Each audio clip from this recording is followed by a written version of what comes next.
Okay, I would like to explain two things today: autophagy and oxalate dumping, because I'm currently going through both.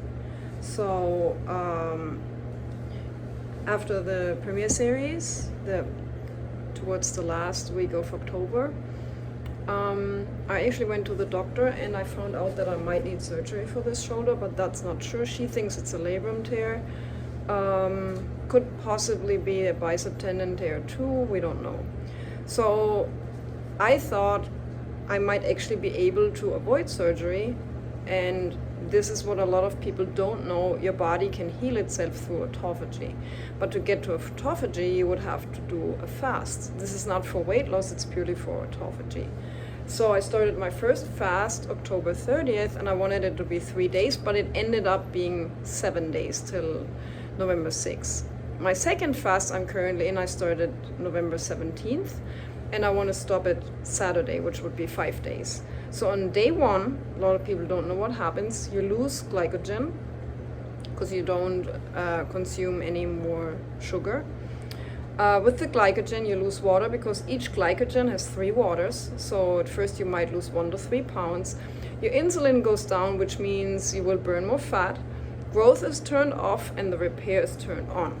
I'm not going to go into much detail. I'm just going to explain what happens. I actually wrote it down.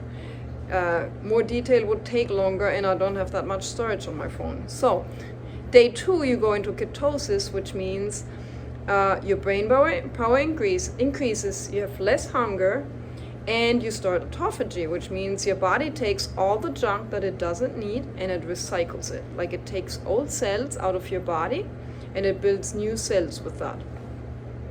Builds new tissue. So that's where the shoulder comes in. Day 2 is where it starts to take damaged cells and it cleans it out, and then it will repair new tissue that it actually needs. Day 3, you will be in deeper ketosis. That's roughly around 72 hours.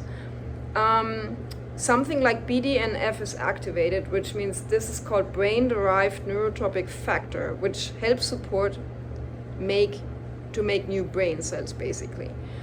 It helps your capacity for learning and for more cognitive power.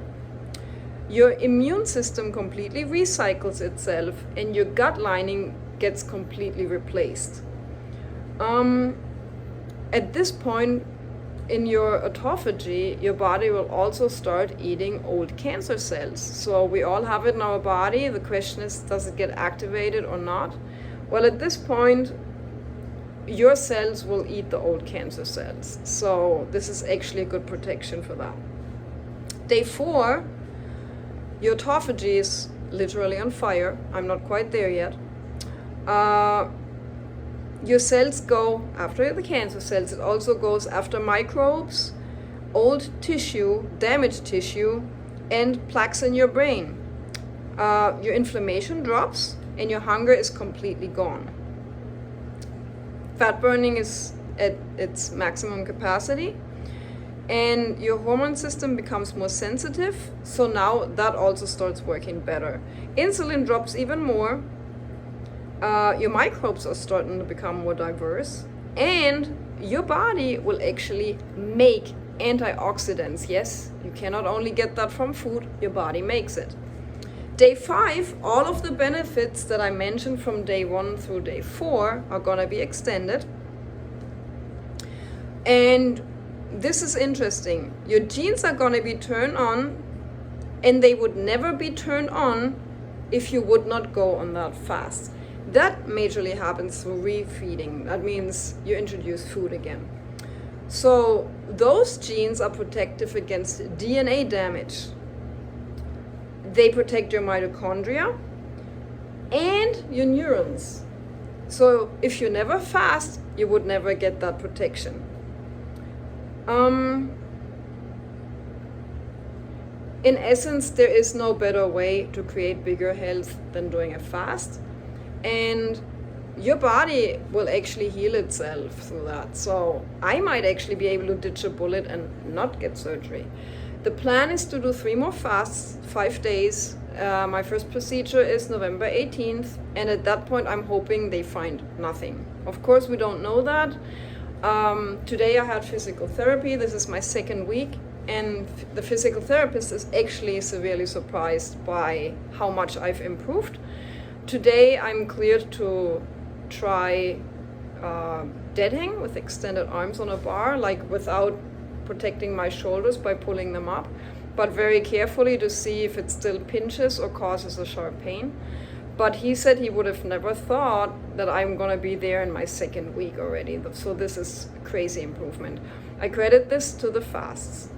The other thing that I've going on, and a lot of people still don't believe that, if you eat plants, you also eat plant toxins. At some point, if you stop eating plants, your body starts to drop those plant toxins, and they will sometimes get deposited in old tissue or damaged tissue like the shoulder.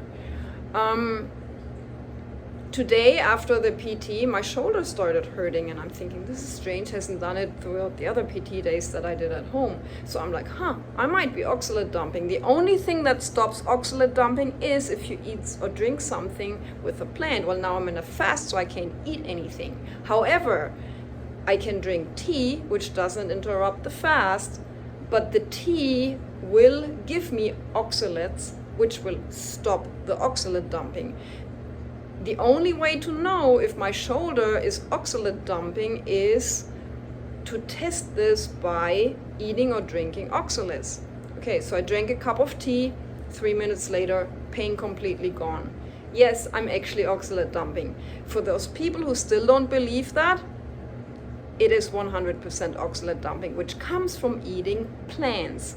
So if you have that issue, you may want to test this out, okay? With that being said, I'm good for